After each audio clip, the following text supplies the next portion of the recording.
অংশীদারে যদি আপনি কোরবানি করেন, তাহলে প্রথম নম্বরে আপনাকে যে জিনিস মনে রাখতে হবে, আপনি যাকে আপনার সঙ্গে শেয়ার দিয়েছেন, আপনার সঙ্গে ভাগে নিয়েছেন, ওই ব্যক্তির মকসদ কি সেটা আগে আপনাকে জানতে হবে।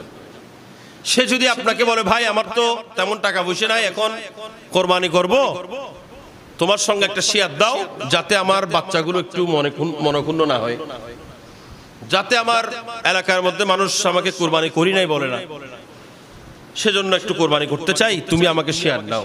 আপনি তাকে শেয়ার নিলে আপনার কোরবানিও নষ্ট হয়ে যাবে। আমার কথা কি বুঝছেন? অবশ্যই আপনাকে এমন ব্যক্তিকে নির্বাচন করতে হবে আপনার শেয়ারদার হিসেবে, আপনার পার্টনার হিসেবে, যিনি আপনার সঙ্গে আপনার যেমন মকসদ আল্লাহকে রাজি করা, আপনার সঙ্গে যিনি শেয়ারদার থাকবেন তিনারও মকসদ হবে আল্লাহকে রাজি করা। আপনার মকসদ বলো হুজুর আমার মকসদ আল্লাহকে রাজি করা, কিন্তু আপনার খানা কি কেউ বন্ধ করতে পারবে? গোশত খাওয়া কি বন্ধ হয়ে যাবে? বলেন বলেন।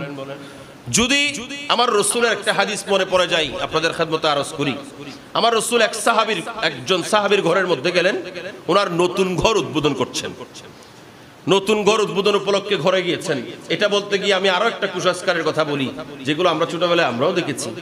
নতুন ঘরে ঢোকার সময় এক থলে ভাঙতি পয়সা নিতে হয়, ভাঙতি পয়সাগুলো উপরের দিকে মেরে দেয়, সবাই মিলে কুড়িয়ে নেয়। এটা না হলে নাকি ঘরে বরকত হয় না। আরে ভাই, নতুন ঘর যদি উদ্বোধন করতে হয় আপনি খতমে কোরআন দিয়ে উদ্বোধন করুন, এই ঘরের মধ্যে উন্নতি হবে। আপনি পয়সা মেরে দিলে সেই ঘরে যে উন্নতি হবে, এটা আপনি কোন হাদিসে পাইছে? আছে না আপনাদের, আমাদের সমাজে আছে না এই নিয়মটা? আছে না?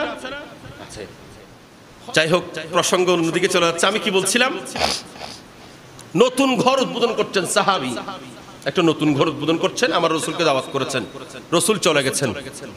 রসুল গিয়ে যখন ওই ঘরের মধ্যে প্রবেশ করেছেন, দেখলেন দক্ষিণ পাশে একটি জালনা আছে। আমার রসুল জিজ্ঞেস করলেন, সাহাবী তুমি জালনাটা কেন রেখেছো? সাহাবী বলেন, ইয়া রাসূলুল্লাহ বাতাস আসার জন্য।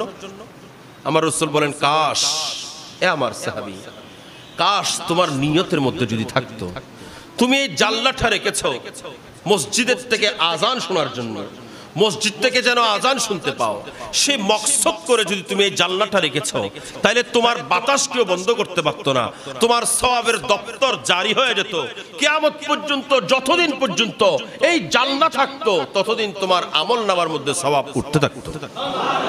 আরো বড় করে বলি, তাহলে আমরা যখন কোরবানি করব, নিয়ত যদি পরিশুদ্ধ হয়, আপনার খাওয়া কেউ বন্ধ করতে পারবে না, কিন্তু সওয়াবও বন্ধ হবে